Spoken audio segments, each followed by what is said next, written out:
Right, we are now going to do a practical, and our practical today is analysing projectile motion.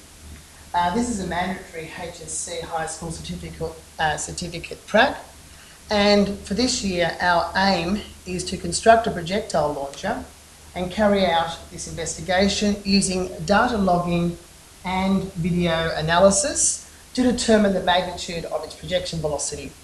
And we're going to do this by measuring the range and the maximum height obtained by the projectile. So here we have two students completing the practical. As you can see, we have a series, which is a single plastic tube, and the plastic tube is from quite a significant height, and the ball goes down and then up here. So what will happen is, as the ball is dropped from this height, we've measured between this height and this height here. So the ball actually goes down and below this height, but that distance here is the change in gravitational potential energy. And we know that the change in gravitational potential energy of that ball bearing would equal the change in kinetic energy. So we can use this, it's the amount of work that is being done, so therefore we're going to be able to, by measuring this distance here and keeping this distance the same, then the amount of kinetic energy which is given to the ball at this point should remain constant. There will be slight variance because we can't take into account the friction of the tube and certain rotational problems as it comes down here, but we're going to basically ignore that. So the only thing that we must ensure in this practical is that the velocity that it's dropped at is zero, so we don't force it in, we don't give it extra kinetic energy, and that this height remains controlled. So to make sure this is a reliable and trustworthy practical, we must make sure that we change the angle down here of the projection a few times.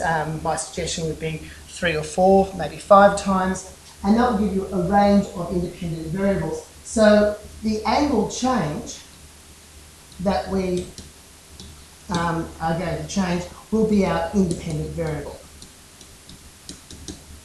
And what we're going to measure by videotape is we're going to measure 2 distinct dependent variables. We only need to measure really one, but we're going to measure 2 here.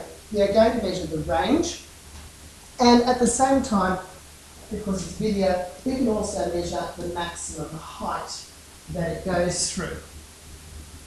And because we can either use the ranges value or the maximum heights value to determine the initial projection velocity, that's the velocity u here, these become checks and balances to make sure that our data is reasonably accurate. So to maintain the constant height, this student here has decided to measure from the floor to the tip, and make sure that by lowering and rising the entire apparatus that that distance is maintained as constant. So we're making sure that we are controlling all the variables to make this a valid prac. As it is projected, we will videotape the trajectory of the ball, and so in a few more moments we will be placing it into our analysis program, and that will be recorded as that shape there. And from this we will be able to measure, as before, the range and the maximum height, Y max here. Okay. Just another apparatus to show all the equipment that is needed. Right, moving to the actual analysis now. This is the tracker program. I have created an axis. The axis is in place at the point of origin of the ball.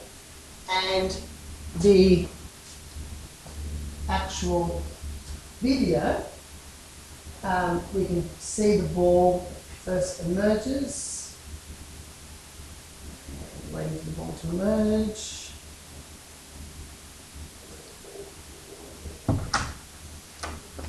And we're waiting for the ball to emerge, and we have now tracked the program through.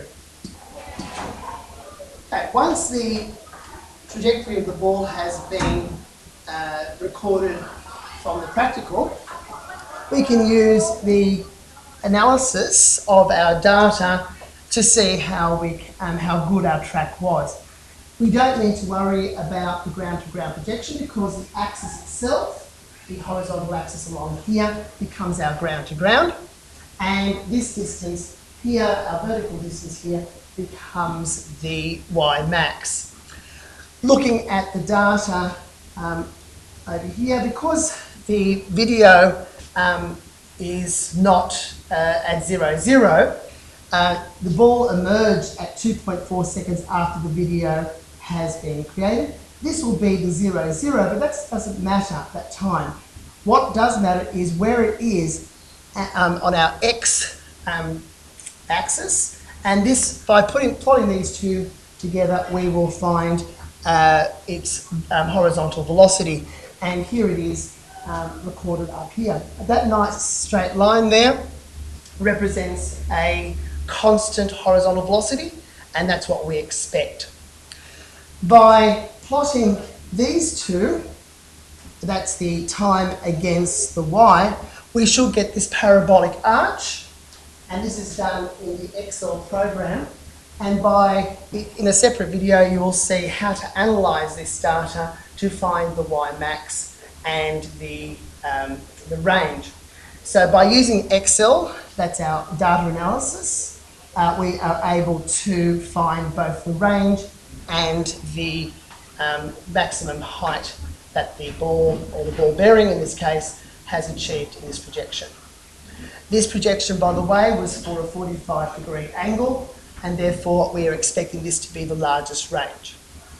Okay, I hope this has been of help, and just a reminder that we have to be able to say what are the characteristics of the track that make this practical both valid and reliable. So remember, reliability is to do with repetition of the trial, the angle, the range of variables, independent variable change, and also the fact that each of the trials are self-referencing to their own consistency. So those three things would be a measure of reliability, and the fact that we have controlled all events and variables so that we only change the independent variable and measure only the dependent variables that we need make this quite a valid track.